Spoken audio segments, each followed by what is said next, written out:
Quand on veut mettre en place une nouvelle bonne habitude pour propulser sa vie, pour atteindre ses objectifs, ou alors au contraire quand on veut supprimer une mauvaise habitude qui nous tire vers le bas, qui nous pourrit la vie, il y a une erreur qui est classique, mais ultra classique, que énormément de gens font, peut-être 90% des gens, et qui pourtant peut être corrigée super facilement. Donc je vais t'en parler aujourd'hui, mais juste avant, laisse-moi te poser une question. À ton avis, pourquoi est-ce que c'est si difficile pour les fumeurs d'arrêter de fumer?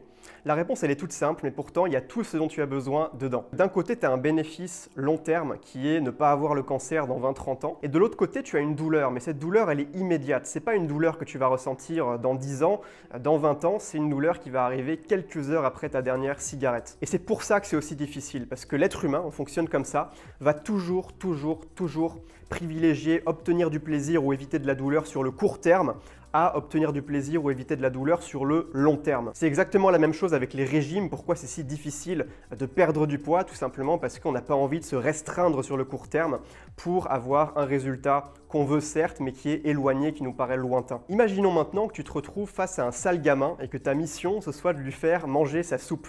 Le sale gamin, il veut rien savoir, il veut pas manger sa soupe, il te la recrache à la gueule, il renverse son assiette, et toi, t'as beau l'engueuler, t'as beau lui crier dessus, t'as beau le menacer de l'envoyer dans sa chambre, il veut rien savoir, il t'écoute pas. Pourquoi? Exactement pour la même raison, parce qu'il a aucune raison de manger sa soupe, aucun bénéfice court terme. Et si tu veux réussir à faire manger sa soupe à ce sale gosse, la seule chose que tu vas pouvoir faire, c'est lui donner une raison de le faire maintenant. Ça peut être comme beaucoup de parents font en créant un cadre de jeu, en lui disant par exemple, voilà, tu prends ta cuillère de soupe et tu lui dis « ouvrez l'aéroport » et comme ça il ouvre sa bouche s'il se prend au jeu. D'un coup, il a un bénéfice tout de suite qui est « je veux jouer et je prends du plaisir à jouer ». Ça peut être aussi une autre stratégie un peu plus vicieuse, un petit peu plus machiavélique. Ça pourrait être carrément de reprendre le bol de soupe du gamin et lui dire « non, non, t'as pas le droit de manger de la soupe ». Parce que la soupe, c'est pour les grands garçons. La soupe, c'est pas pour les pleurnichards. Donc t'as pas le droit de manger de la soupe. Et là, il est probable que si tu arrives à toucher son ego, si tu arrives à toucher son identité, parce qu'il veut montrer qu'il est un grand garçon, il veut pas être perçu comme un pleurnichard, d'un coup, il va vouloir manger sa soupe parce qu'il a un bénéfice immédiat qui est de prouver qu'il est un grand garçon. Mais maintenant, revenons-en à toi, parce que je suppose que toi qui regardes ma vidéo, tu n'es pas un gamin de 3 ans qui refuse de manger sa soupe, mais pourtant, tu n'arrives pas à tenir tes bonnes habitudes sur le long terme et tu n'arrives pas non plus à supprimer tes mauvaises habitudes. Et ce que tu vas pouvoir faire, c'est imaginer qu'il y a une partie de toi, une partie de ton cerveau qui est un sale gamin qui refuse de manger sa soupe. Et toi, ton job, ça va être d'être astucieux, ça va être d'être un petit peu créatif pour trouver une nouvelle manière de présenter le problème et pour donner envie à cette partie de ton cerveau qui résiste de faire la bonne habitude ou de ne pas faire la mauvaise habitude. Imaginons que moi j'ai un objectif qui soit de reprendre ma santé en main en mangeant très sainement, en mangeant des légumes. Une très mauvaise stratégie pour moi, ça va être de me forcer à manger des aubergines. Pourquoi? Parce que j'aime pas les aubergines, je trouve que le goût est dégueulasse et j'ai absolument pas envie d'en manger. Autrement dit, j'ai aucun bénéfice court terme à manger des aubergines. Mais maintenant, si je prends une fraise, les fraises c'est tout aussi plein de vitamines que les aubergines, plein d'antioxydants, et en plus c'est super bon. Mais là d'un coup je vais avoir envie de manger sainement, je vais avoir envie de manger des fraises parce que j'adore ça. J'ai un bénéfice immédiat qui est que j'aime manger des fraises, et donc je vais pas les manger dans le but d'obtenir quelque chose sur le long terme, d'être en meilleure santé ou quoi.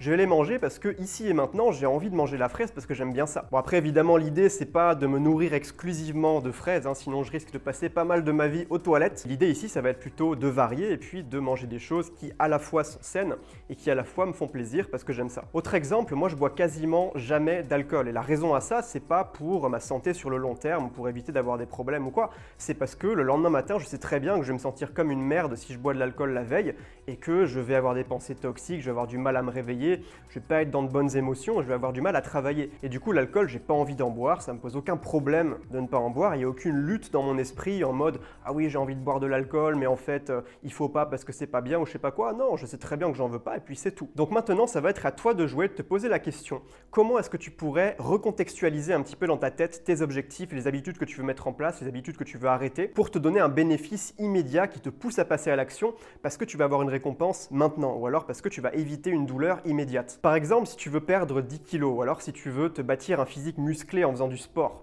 arrête de te focaliser sur les résultats que tu vas avoir dans 6 mois, dans 1 an, sur le corps que tu veux obtenir. L'idée qui me vient en tête, c'est focalise-toi sur comment tu te sens après ta séance de sport. Après une séance de sport, on se sent tous super bien en général si on a bien transpiré, on sécrète des endorphines, on a un bien-être physique qui arrive et qui reste pendant des heures. Donc focalise-toi là-dessus, cherche à obtenir ça plutôt qu'une vision ultra éloignée d'un toi idéal dans le futur. Donc je compte sur toi pour être créatif, pour être astucieux et pour changer ta vie grâce à ce conseil. Donc n'hésite pas également, si tu apprécies la vidéo, à t'abonner à la chaîne YouTube pour recevoir plus de conseils sur la motivation, pour toi aussi devenir un super humain, prendre les commandes de ta vie. Et si tu veux recevoir encore plus de conseils, tu es libre de t'inscrire à la lettre qui est ma newsletter de motivation quotidien dans laquelle tu recevras plein d'inspirations, plein de conseils, plein de choses que je t'écris tous les jours pour t'envoyer des ondes positives. Donc si tu veux recevoir ce message motivant tous les matins dans ta boîte mail, le lien se trouve dans la description de la vidéo. Tu as juste à me laisser ton adresse email et puis tu recevras le premier mail dès demain matin et ensuite tous les jours, et puis tu pourras te désinscrire à tout moment si jamais tu ne veux plus recevoir les emails un jour. On se retrouve demain dans la prochaine vidéo du défi 30 jours, 30 vidéos, et puis également dans la newsletter, dans la lettre si tu veux la recevoir. Passe une excellente journée, ciao ciao.